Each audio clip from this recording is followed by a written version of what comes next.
Hi అండి, అందరూ నమస్కారం. ఈ వీడియో కేవలం ఒక బాలకృష్ణ గారు, చిరంజీవి గారు, మహేష్ బాబు గారు, రామ్ చరణ్ గారు, మనకి ఎంతమంది అయితే అగ్ర హీరోలు ఉన్నారో ఒక హీరో ఫ్యాన్స్కే కాకుండా అందరి ఫ్యాన్స్ కోసం ఈ వీడియో అనేది చేయాల్సి వస్తుందండి. ఎందుకంటే ఈ మధ్యకాలంలో రియల్గా ఒక సంఘటన జరిగింది కాబట్టి అది నా దృష్టికి వచ్చింది కాబట్టి ఈ వీడియో చేయాల్సి వస్తుందన్నమాట. విషయం చెప్తా. అదేంటంటే నేను మొన్న ఒక ఫంక్షన్కి వెళ్ళిన తర్వాత చాలామంది చుట్టాలు బంధువులు వచ్చారు. అలాగే నా చిన్ననాటి స్నేహితులు కూడా అక్కడికి వచ్చారు. తర్వాత అంతా సరదా సాగిపోయింది. అయితే నా చిన్ననాటి స్నేహితుడు ఒక విషయం చెప్పాడు. అదేంటంటే వాళ్ళ ఊర్లో ఇంచుమించు అగ్ర హీరోలు ఎంతమంది అయితే మన తెలుగు అగ్ర హీరోలు ఉన్నారో ఆ అగ్ర హీరోలందరూ ఫ్యాన్స్ ఒక్కొక్క గ్రూప్, అంటే చిరంజీవి అభిమానులు, బాలకృష్ణ అభిమానులు, రామ్ చరణ్ అభిమానులు, అలాగే మహేష్ బాబు అభిమానులు, ప్రభాస్ అభిమానులు, ఇలాగ ఎంతమంది అయితే అగ్ర హీరోలు ఉన్నారో ఇంచుమించు అందరూ ఉన్నారట.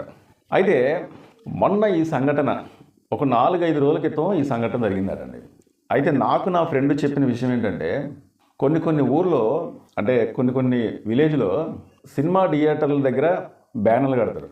అంతేకాకుండా కొన్ని విలేజ్లో వాళ్ళ ఊర్లోనే వాళ్ళ ఫోటోలు వేసుకొని వాళ్ళ అభిమాన హీరోకి బ్యానర్లు కడతారు అన్నమాట.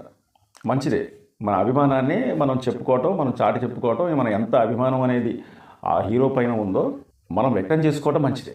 ఇలాగే కొంతమంది ఫ్యాన్స్ బాలయ్య సినిమా అంటే రాబోతుంది కాబట్టి వాళ్ళు బ్యానర్ కట్టుకుంటారు. మరి చిరంజీవి గారి సినిమా కూడా సంక్రాంతి పండగ సందర్భంగా రాబోతుంది కాబట్టి వాళ్ళు కూడా ఒక బ్యానర్ కట్టుకుంటారట. సరే, వీళ్ళు కట్టుకుంటున్నారు, మేమేం తక్కువ తిన్నామని చెప్పి ప్రభాస్ గారు సినిమా కూడా, రాజాసాబ్ సినిమా, వాళ్ళు కూడా వాళ్ళ ఊళ్ళో బ్యానర్ కూడా కట్టుకుంటున్నారు. వీళ్ళు ఏం చేస్తున్నారు, రోడ్డు పక్కన కట్టుకుంటారు అనమాట. అంటే పక్కనే కట్టుకుంటారు. మరి ఎందుకో కానీ ఈ ముగ్గురు హీరోల ఫ్యాన్స్ ఒకరిని ఒకరు దూషించుకొని మా హీరో గొప్ప, మా హీరో తురుము, మా హీరో తోపు అని మా హీరో మీ హీరో పైన ఇన్ని కోట్ల రూపాయల కలెక్షన్ చేస్తుంది అని చెప్పి ఒక హీరోకు సంబంధించిన అభిమానులు, కాదు మా రికార్డులు ఇంతవరకు మీరు బద్దలు కొట్టలేకపోయారని చెప్పి ఇంకొక అభిమానులు, లేదు మీ హీరోల కన్నా మా హీరో చూడండి రికార్డులు బద్దలు కొడతాడని చెప్పి ఇంకొక హీరో అభిమానులు. ఇదేమైందంటే ఈ గొడవ పెను తుఫానులాగా మారి వీళ్ళందరూ కూడా గొడవ పెట్టుకున్నారట. కొంతవరకు కొట్టుకున్న తర్వాత కొంతవరకు గాయాలు కూడా కొంతమందికి అయినాయట. మరి ఇది అందరితో పోయిద్దా అంటే పోలే. ఈ పిల్లలు పోయి ఈ పిల్లల నుంచి పెద్దవాళ్ళకు వచ్చింది. మా కొడుకును కొడతావా అని చెప్పి వీళ్ళ తల్లిదండ్రులు, మా కొడుకు తలబలిగింది, మా కొడుకుకి చెయ్యిరిగిందని, మా కొడుకును కొట్టేంత టోళ్ళు అయ్యారా అని చెప్పి వీళ్ళ తల్లిదండ్రులు, ఇలాగా పిల్లలకు పోయి పెద్దలకు చుట్టుకొని లాస్ట్కి పెద్ద రాద్ధాంతమైందటండి. అసలు నాకు తెలియగలుగుతున్నా, మనకి ఒక హీరో అంటే ఇష్టం, ఆ హీరో మీద అభిమానం వరకే చూపించండి. అభిమానం అనేది శృతి మించి ఉండకుండా, ఏ హీరో సినిమా ఒకవేళ రిలీజ్ అయిందనుకోండి, అంటే బాలకృష్ణ గారి సినిమా కావచ్చు, చిరంజీవి గారి సినిమా కావచ్చు, లేకపోతే ఇంకో సినిమా కావచ్చు, ఇంకో హీరో సినిమా కావచ్చు, ఇవన్నీ కూడా ఒక్కొక్క సమయంలో ఇంచుమించు 1-2 రోజులలో అంటే తేడాలోనే రిలీజ్ అవుతూ ఉంటాయి. ఇప్పుడు మన హీరో సినిమా రిలీజ్ అవుతుంది, మంచిదే. మనం అవసరమైతే సినిమా థియేటర్ల దగ్గరికి వెళ్ళి బ్యానర్లు కట్టండి, గోలలు చేయండి, కాగితాలు ఏమైనా ఉంటే ఎగరేయండి. మన హీరో సినిమాలు ఒకవేళ సూపర్ డూపర్ హిట్ అయ్యి, బ్లాక్ బస్టర్ హిట్ అయ్యి, కలెక్షన్ల పరంగా కూడా కనక వర్షం కురిసిందనుకోండి, అది నిర్మాతకు లాభం, హీరోకి కూడా మంచి పేరు తెచ్చినట్టు, హీరోకి అలాగే డైరెక్టర్కి కూడా.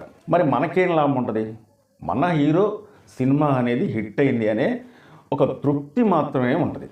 కానీ ఒక హీరోని దూషించి ఆ హీరో అలాంటోడు, ఈ హీరో ఇలాంటోడు అని చెప్పి మాట్లాడి ఆ హీరోకి సంబంధించిన అభిమానులను హట్ చేయటం తప్ప ఇక్కడ ఏం లేదు.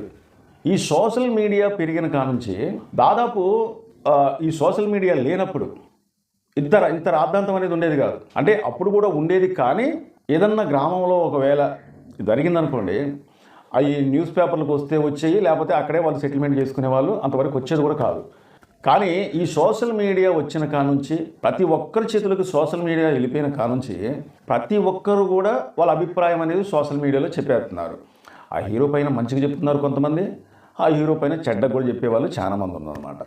బాలకృష్ణ గారే కాదు, చిరంజీవి గారే కాదు, ప్రభాస్ గారే కాదు, మహేష్ బాబు గారే కాదు, రామ్ చరణ్ తేజ గారే కాదు, పవన్ కళ్యాణ్, అల్లు అర్జున్, ఏ హీరో అయినా సరే ఒక్క హీరోని మనం దూషించాల్సిన అవసరం లేదు. మన హీరో సినిమా మంచిగా ఆడాలని చెప్పి కోరుకోండి.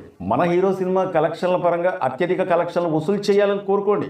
కానీ వేరే హీరోలను పోల్చి ఆ హీరోలను కించపరిచి మాట్లాడితే ఆ హీరో అభిమానుల మనోభావాలు కూడా దెబ్బతినే అవకాశాలు ఉంటాయన్నమాట. ఇప్పుడు ఈ సంఘటన మన జరిగిందట, నాకు తెలియదు, మా ఫ్రెండ్ చెప్తే తప్ప నాకు తెలియదు అనమాట. అంటే ఆ గొడవ ఏ విధంగా స్టార్ట్ అయిందంటే చిన్న అంటే చిలికి గాలివానలాగా తయారయ్యి ఈ విషు అనేది ఒక అభిమానుల నుంచి తర్వాత తల్లిదండ్రుల కుటుంబ సభ్యుల నుంచి ఒక ఊరు సమస్యగా మారిందనమాట.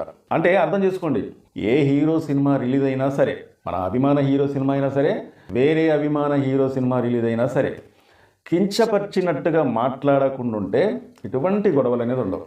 బాలకృష్ణ గారి సినిమా కన్నా చిరంజీవి గారి సినిమా కలెక్షన్లు రావాలి, లేకపోతే చిరంజీవి గారి సినిమా కన్నా బాలకృష్ణ గారి సినిమా కలెక్షన్లు రావాలి, లేకుంటే రామ్ చరణ్ బాలకృష్ణ చిరంజీవి గారి కన్నా ప్రభాస్ కలెక్షన్లు ఎక్కువ రావాలి, అతని సినిమాకి కలెక్షన్లు ఎక్కువ రావాలని చెప్పి కోరుకోవడం కాదు. ముందాల మనం కోరుకోవాల్సింది ఏంటంటే, ఒకప్పుడు మన సినిమాలు, మన తెలుగు సినిమాలు 100 కోట్ల రూపాయలు సంపాదించాలంటేనే చుక్కలుగానే వచ్చాయి. ఇటు బాలీవుడ్ కావచ్చు, కోలీవుడ్ కావచ్చు, చిరంజీవి గారు స్వయంగా చెప్పారు, మనం వేరే దేశానికి వెళ్ళిన తర్వాత మనకు గౌరవం ఇవ్వట్లేదు తెలుగు వాళ్ళకి అని. మన హీరోల్ని, మన డైరెక్టర్ని పూచిక పుల్లలాగా తీసేస్తుందని చెప్పి ఒక ఈవెంట్లో చెప్పిండు ఆయన. ఎందుకని చెప్పిండు? అతని గురించే చెప్పలే, ఒక్కడి గురించే చెప్పుకోలేదు చిరంజీవి గారు. నన్నే పూచిక పుల్లలా తీసేస్తున్నారని చెప్పుకోలేదు, ఆల్మోస్ట్ అందరి గురించి చెప్పిండు. అంటే మన హీరోలకి అవతల రాష్ట్రం కావచ్చు, దేశమే కావచ్చు, వాళ్ళు ఎంత గౌరవం ఇస్తున్నారు, గౌరవం ఇస్తున్నారా లేదా, మన సినిమాల కలెక్షన్ల పరంగా కావచ్చు, గ్రాఫిక్స్ పరంగా కావచ్చు, కథల పరంగా కావచ్చు. అంటే ఆయన ఉద్దేశం ఏంటి? చిరంజీవి గారు ఎందుకు చెప్పిండు అంత మంచి మాటలు? అతని బాధ మన హీరోలకి, అంటే ఆల్మోస్ట్ అందరి హీరోలకి, మనం వేరే రాష్ట్రానికి వెళ్ళినా, వేరే దేశానికి వెళ్ళినా కానీ అక్కడ మన హీరోలకు గౌరవం ఇవ్వట్లేదు అన్నాడు. మనకు మనం పోటీ పట్టం కాదు, అటు బాలీవుడ్కు పోటీ పడాలని చెప్పి కోరుకోండి అభిమానులు. ఎందుకంటున్నానంటే, ఒకప్పుడు మన సినిమాలకు 100 కోట్లు రావాలంటే చాలా ఘనం అనిపించేది. మరి ఇప్పుడు బాహుబలి 2 1820 కోట్లు, మన తెలుగు హీరో సినిమా 1820 కోట్లు సంపాదించిందని చెప్పి అప్పుడు మనం గొప్ప చెప్పుకున్నాం, అవునా కదా? నెక్స్ట్ పుష్ప 2 1860 కోట్లు పైగా సంపాదించింది. అంటే మన రికార్డులు మనమే బదలు కొట్టుకున్నాం, మన తెలుగు హీరోస్ రికార్డులని మనమే బదలు కొట్టుకున్నాం. ఓకే, బాగానే ఉంది. అప్పుడు బాలీవుడ్ కావచ్చు, కోలీవుడ్ కావచ్చు, మిగతా ఏ వుడ్ అయినా సరే వాళ్ళు మన వైపు చూశారన్నమాట, నోరెళ్ళ పెట్టారు. వామ్మో, టాలీవుడ్ అంటే మామూలు విషయం కాదనుకున్నారు, టాలీవుడ్ పెట్టుకోలేమనుకున్నారు. కానీ ఈ రికార్డ్ అనేది ఎన్నో రోజులు ఉండలే, వాళ్ళు ఛాలెంజ్కి తీసుకున్నారు. దంగల్ సినిమాతోనే ఈ రికార్డు మొత్తం బ్రేక్ చేశారన్నమాట. 2075 కోట్ల రూపాయల కలెక్షన్ చేసింది. ఇప్పటికి కూడా ఆ రికార్డు వాళ్ళ పేరు మీదే ఉంది. కలెక్షన్ల పరంగా ఇప్పుడు బాలీవుడ్ ముందర ఉందన్నమాట. అరే మా హీరో మీ హీరో సినిమా కన్నా ఎక్కువ కలెక్షన్లు చేస్తాయి, లేకపోతే బాలకృష్ణ గారి సినిమా కావచ్చు, చిరంజీవి గారి సినిమా కావచ్చు, ప్రభాస్ గారి సినిమా కావచ్చు, ఈ హీరో సినిమాల కన్నా మా హీరో సినిమాల కలెక్షన్లు ఎక్కువ చేస్తాయి. ఇది కాదు, ఇలా కాదు పోటీ పడేది. ఇప్పుడు బాలీవుడ్ రికార్డుల్ని బద్దలు కొట్టాలని చెప్పి కోరుకోండి. 2075 కోట్ల రూపాయలు కలెక్షన్ చేసి పెట్టింది అక్కడ. ఆ రికార్డు మా హీరో బద్దలు కొడతామని చెప్పండి. చిరంజీవి గారి పైన బాలకృష్ణ గారి పోటీ, బాలకృష్ణ గారి పైన చిరంజీవి గారి పోటీ, చిరంజీవి గారు బాలకృష్ణ గారి పైన ప్రభాస్ గారి పోటీ. ఇది కాదు, ఇట్లా పోటీ పడకండి. బాలీవుడ్ మీద ఉన్న ఆ రికార్డుల్ని మన హీరోలు బద్దలు కొట్టాలని చెప్పుకోండి, కోరుకోండి అట్లా. ఆ రోజున ఆ ఫంక్షన్లో నా ఫ్రెండ్ కలిసి మరీ చెప్పిండు, అరే ఈ విషయం పైన ఒక వీడియో చేయరా అని. చివరిగా ఒక మాట చెప్తున్నా, చిరంజీవి గారు, బాలకృష్ణ గారు, ప్రభాస్ గారు, రామ్ చరణ్ గారు, వీళ్ళందరూ ఎన్టీఆర్ గారితో సహా అందరి హీరోలు కూడా ఎవరు కూడా తక్కువేం కాదు, అందరూ గొప్ప నటులు. కాబట్టి అందరి సినిమాలు ఆడాలని చెప్పి కోరుకోవటమే కాకుండా అటు బాలీవుడ్లో ఉన్న ఆ రికార్డుని మన హీరోలు బద్దలు కొట్టాలని చెప్పి కోరుకోండి.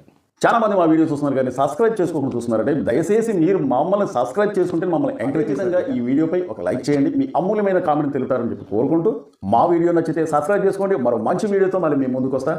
Thank you.